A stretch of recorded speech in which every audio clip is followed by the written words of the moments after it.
Genesis 43. We talked about trees twice. We talked about it. We gave you a little intro to trees on last Wednesday, and then Sunday we took the parable of the trees and talked about the bramble. So tonight we'll get into specific trees. The first tree alphabetically is an almond tree. Genesis 43:11. And their father Israel said unto them, If it must be so now, do this. Take of the best fruits in the land in your vessels, and carry down the man a present, a little balm, that's obviously not off a tree, a little honey, a little spice, a little myrrh, nuts, that comes off of a tree, and almonds. Something special about almonds. Almonds are good. I love almonds. That's Genesis 43:11.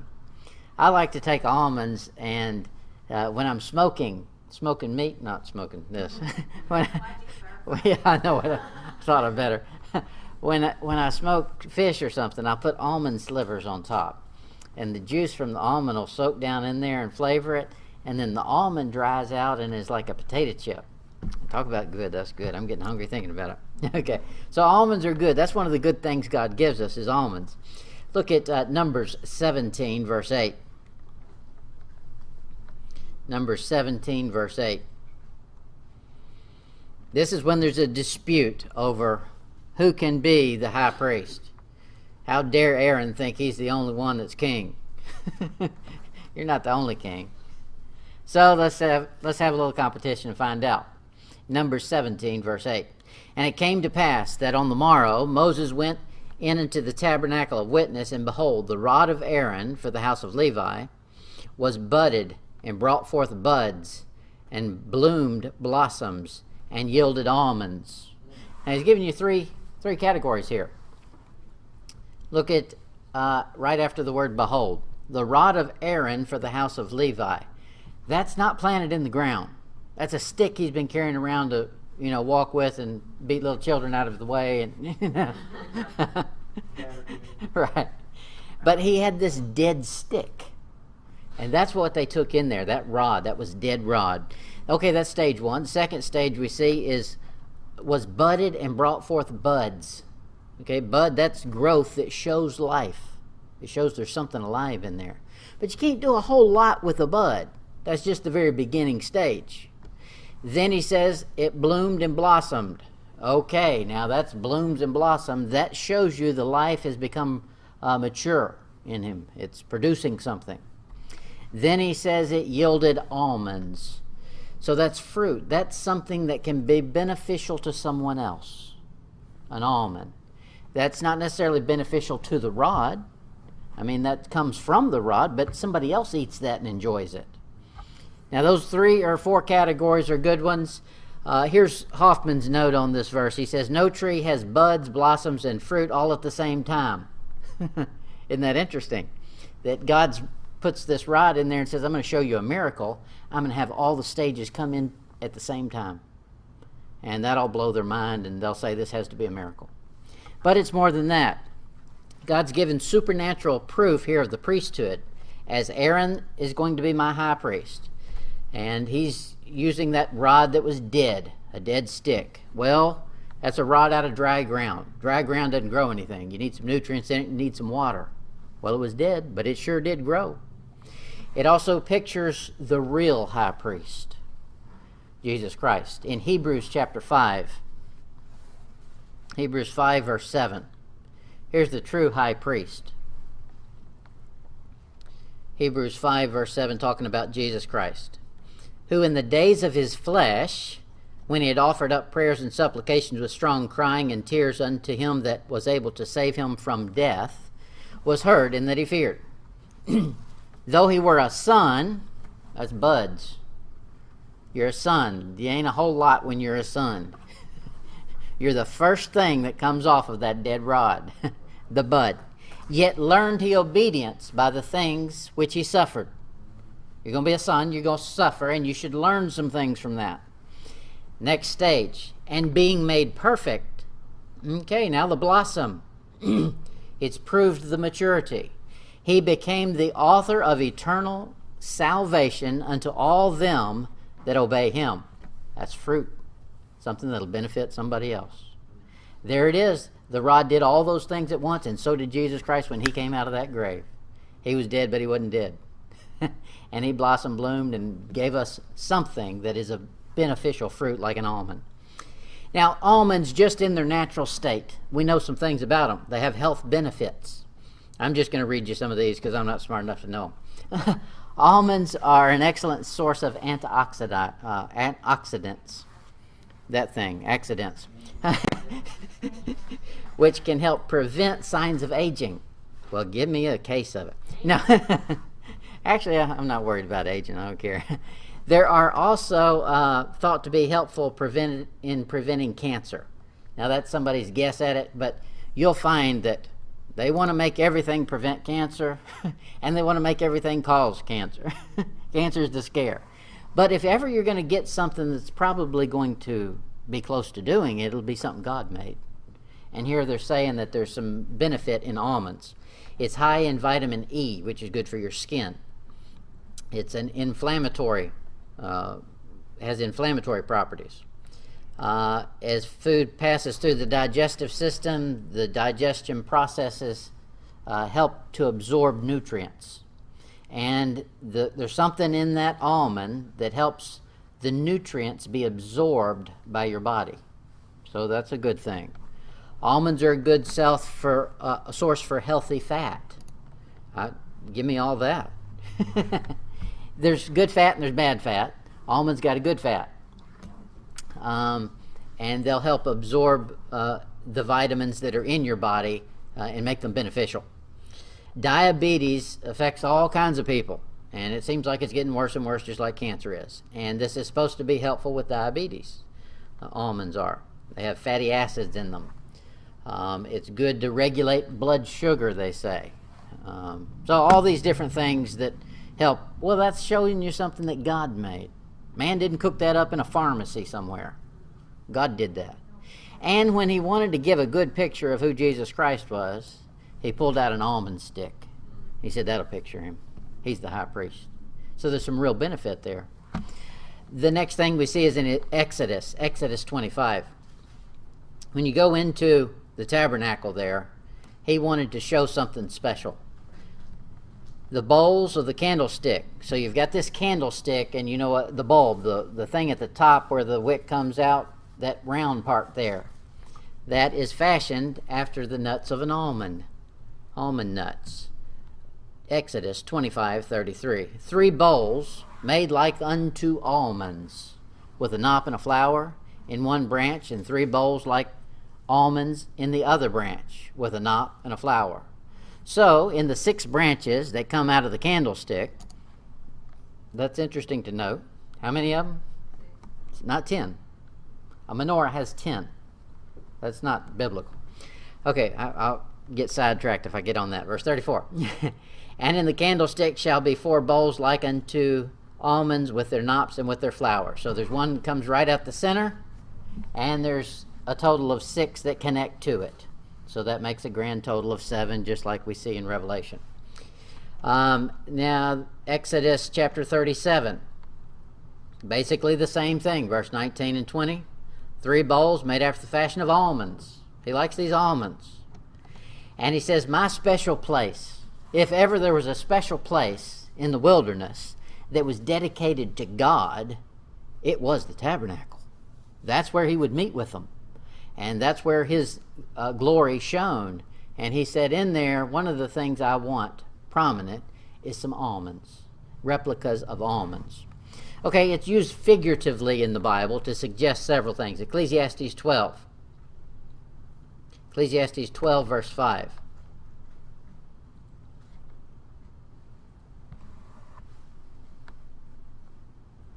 Ecclesiastes 12, verse 5. Also when they shall be afraid of that which is high, and fear shall be in the way, and the almond tree shall flourish, and the grasshopper shall be a burden, and the desire shall fail, because man goeth to his long home, and the mourners go about the streets. Now, if you've got all that figured out, you're doing good. There he's given you a picture. He pictures all of these things as a human. And he's saying there that you're like an almond, and you flourish there for a while when you're young and, strong, and you know everything. Then as you get old, things start to fall apart. And it's not long before you're headed toward your home, whether that's heaven or hell. Jeremiah 1 verse 11.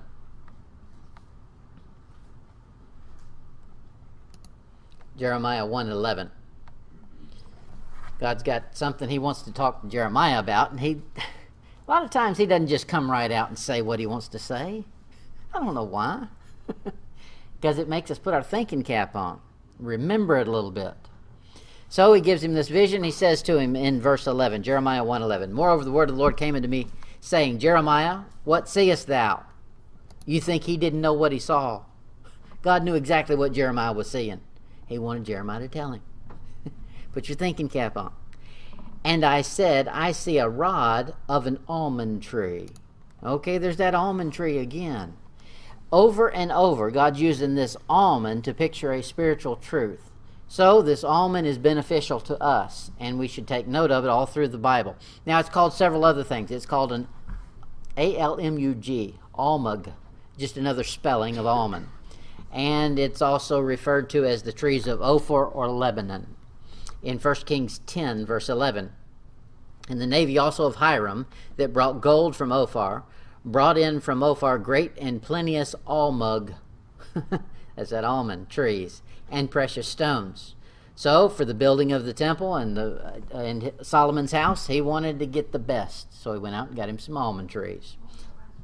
That's 1 Kings 10, verse 11. Then in verse 12, "And the king made of the almond trees pillars for the house of the Lord, and for the king's house harps also of psalteries for the singers. There came no such almond trees, nor were seen unto this day." There's something special about those. And he said, we need a good tree, we need an almond tree. But we want the very best of the almond trees. Go get that almug. 2 Chronicles 2, verse 8. 2 Chronicles 2:8. He says, "Send me also cedar trees, fir trees, almug," there's that almond, trees, "out of Lebanon." So Lebanon is a place that grows good trees. And he's doing a deal right there. International trade deal right there. He says, "For I know that thy servants can skill to cut timber in Lebanon. And behold, my servants shall be with thy servants." So this is interesting that he does this.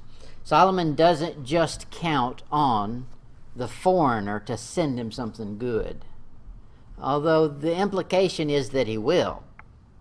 So why does he take this next step? Because he's smart, that's why. He says, "I'm going to send some supervisors.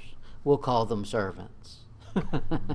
But they're going to be there, and you teach them, but they probably already know what they're looking for, and I want the best. And you find the same thing, verse 11. Okay, that's the almond tree. It's a good tree, and of course anything God made is good. Now the almond you can overdo. You can eat too much almond. So you're only supposed to eat as much almond as you can put in the palm of your hand. That's how much almond you're supposed to eat per day. I don't know why that is, but they make almond milk. I think that's the milk I drink, because the regular milk doesn't taste like cow's milk. So Right. I drink almond milk. Uh-huh. Yeah. Yeah, they make milk out of it. They do all kinds of stuff with it. The next, go ahead. Almond butter. Butter, yeah, that's good. That's real good. It's better than peanut butter. Mm-hmm. Next tree alphabetically will be an apple tree. Apple tree. Song of Solomon 2, verse 3.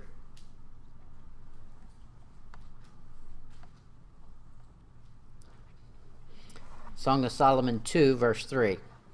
"As the apple tree among the trees of the wood, so is my beloved among the sons. I sat down under his shadow with great delights, and his fruit was sweet to my taste." You can't eat an apple without enjoying it, I don't think. I don't know. Maybe there's somebody that doesn't like an apple, but they got problems.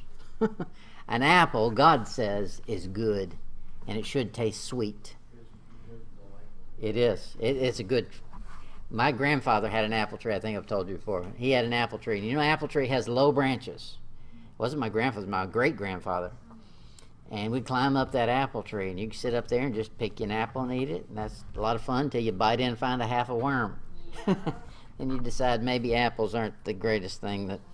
Had about 2 different types of apples. Uh-huh. There was the Granny Smith, Mm-hmm. Big bowl. Those green ones. Yeah. Song of Solomon 8, verse 5. Who is this that cometh up from the wilderness, leaning upon her beloved? I raised thee up under the apple tree. There thy mother brought thee forth. There she brought thee forth that bare thee.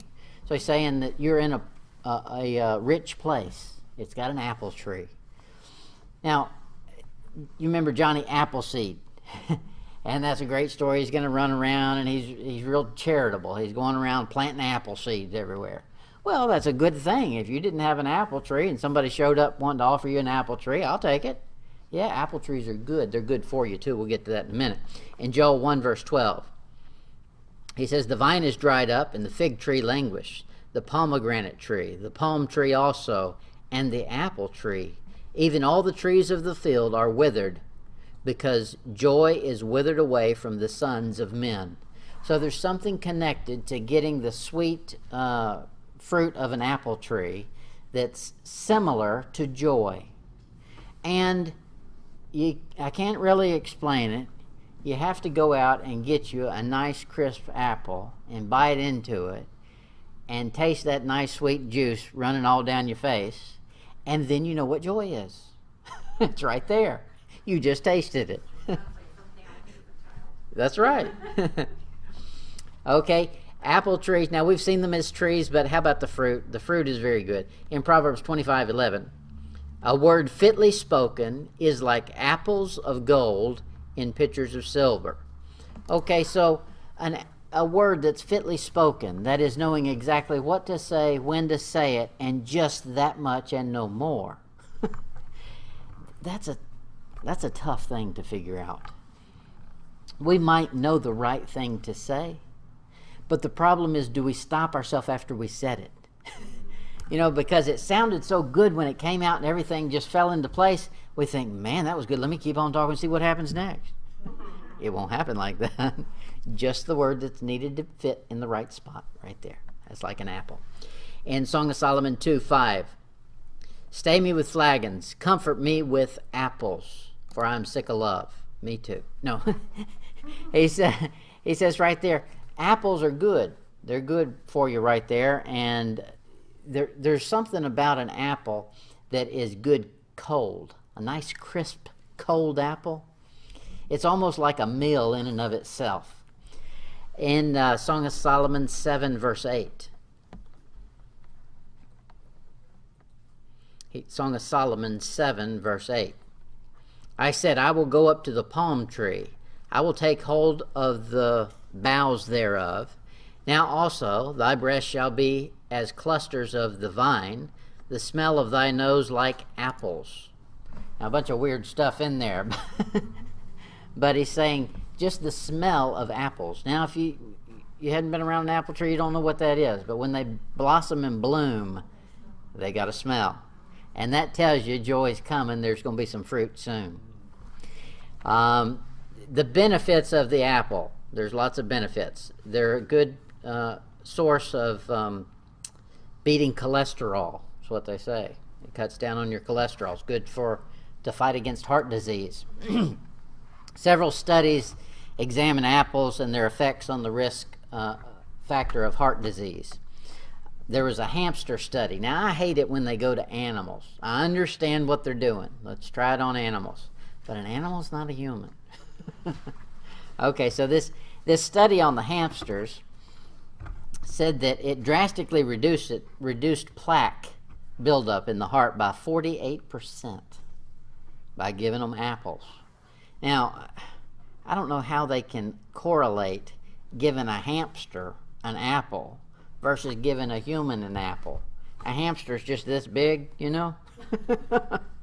But they do it. Now, later on, they justified it by doing it to a hamster. They did it on humans. A human study in Finland showed that those who consumed more than 1.9 ounces of apples per day were significantly lower in risk of developing heart disease. Something to that. That's what they say. An apple a day keeps the doctor away. And it gives you something you can throw at the teacher. Give to your teacher.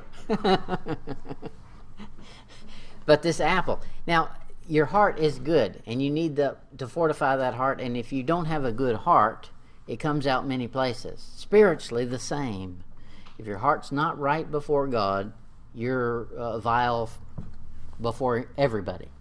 So we want to keep our heart strong. Apple's a good source of it. They're not necessarily rich in vitamins and minerals, but they're a good source of fibers and antioxidants. That thing. Yeah, many accidents. David's been eating some apples.